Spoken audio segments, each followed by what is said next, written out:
Has anyone told you, I'm an INFP, or my workplace made me do this thing and I'm an ENFJ?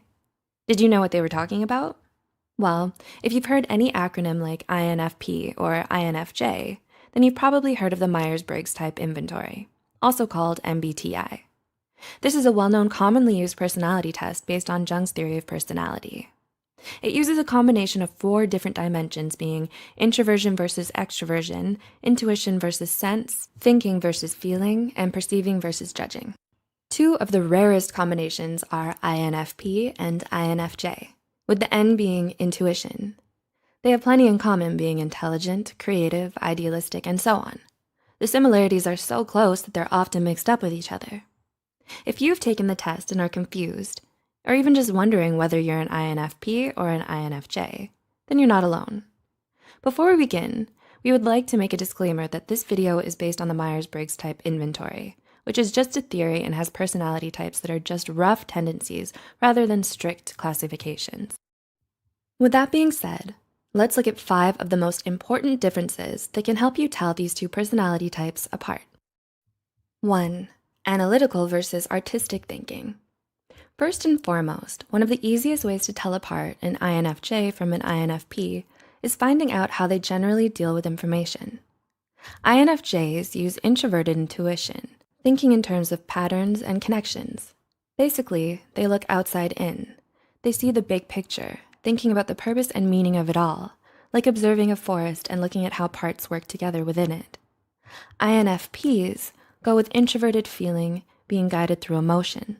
So looking inside out, they focus on how you feel about a thing rather than its actual purpose or intended meaning.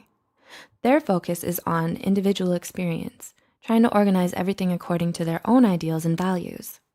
Going back to the forest, for example, they look at individual trees and categorize them by unique features, figuring out how those features make the forest exist. 2. Decisive versus exploratory. Do decisions seem like a chore, or do you want to just make a decision and get the task done already?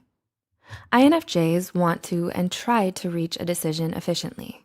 They will see a goal and pare down all the options so that they can ride Occam's razor to the finale with no perceived waste time or resources. As their satisfaction is reaching the goal that leads from making the decision, they encompass traits conducive to this, like being organized, thoughtful, strategically inclined, and observant. INFPs, in contrast, enjoy taking every option noodle possible, throwing it at the wall and seeing what sticks from there. Their satisfaction is from the discussion and exploration of possibilities rather than the decision itself. 3. Absorbing versus mirroring emotions. Are you like an empathetic sponge, absorbing emotions from others? Do you experience them so strongly you find it difficult separating and identifying how you feel as an individual? If you do, you might be an INFJ. This makes them emotionally expressive, outwardly compassionate, and wanting to help. This tends to lead to careers in helping professions such as psychology, therapy, social work, and counseling. INFPs are the opposite of this. They tend to conceal their emotions and are more in tune to their own feelings than that of others. They can mirror the emotions of others while remaining completely aware of their own emotions separately. They're big believers in following your heart, which is why INFPs are so drawn to art, film, literature, and other creative pursuits. 4. Understanding versus validation. Do you feel a stronger need to have others get themselves or for them to get you? INFJs are the most insightful personality type, tending to crave validation from others instead of looking at themselves. They're the Sherlocks of personality types, taking enjoyment in observing, analyzing, and making deductions about other people and social situations. They want to help others realize things about themselves. INFPs are also gifted at reading emotions, except their concern and interest is in their own feelings more than those of other people. Their main desire is to feel understood. INFPs are so unique and individualistic that it can be hard for them to connect with someone who doesn't see things the way they do. But people like these tend to be few and far between.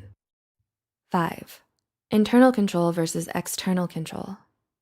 Another important way INFJs and INFPs differ from one another is in their sense of control.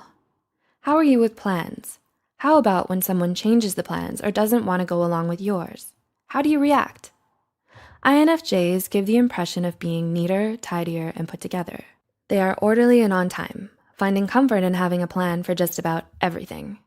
They aren't rigid with their own emotions, opinions, or ideas, remaining more adaptable and open-minded. It's vice versa for INFPs.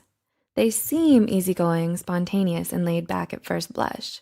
But when it comes to their personal value systems, they are consistent and uncompromising. They have a rigid sense of right and wrong, trying to bend everything to their view.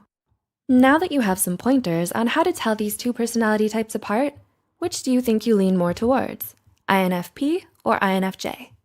If you continue to be unsure but curious, you can try approaching a trained professional who's well-versed with MBTI to help you figure it out, or at least point you towards a reliable assessment tool. Be sure to share this with someone who can benefit from it. Don't forget to like and subscribe to Psych2Go for more psychology content. See you in the next video, and as always, thanks for watching.